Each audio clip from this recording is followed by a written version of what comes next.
Sylvain a un projet assez simple, il voudrait être heureux, c'est-à-dire bien faire son métier, apprendre des langues, voyager, rencontrer des gens, et si possible, rendre des gens heureux autour de lui.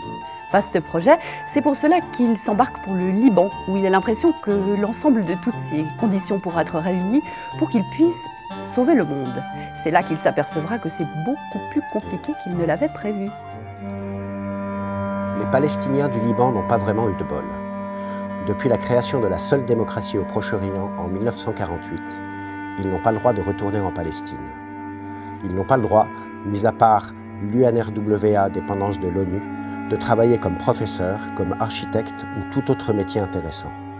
Ils habitent dans des camps de réfugiés ou dans des quartiers délimités où ils n'ont pas ou peu l'autorisation de construire. Ils n'ont pas de papier libanais et ne sont pas intégrés à la société libanaise. Enfin, c'est ce que je pense avoir compris. Sylvain Mazas est un jeune Français qui vit à Berlin.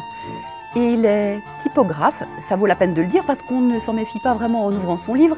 Il est entièrement écrit à la main et adorné de petits dessins pleins d'humour sur lui-même et sur les autres qui permettent de mieux comprendre dans quel guêpier il s'est fourré.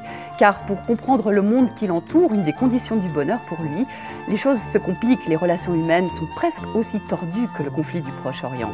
Une leçon de philosophie souriante mais très sérieuse.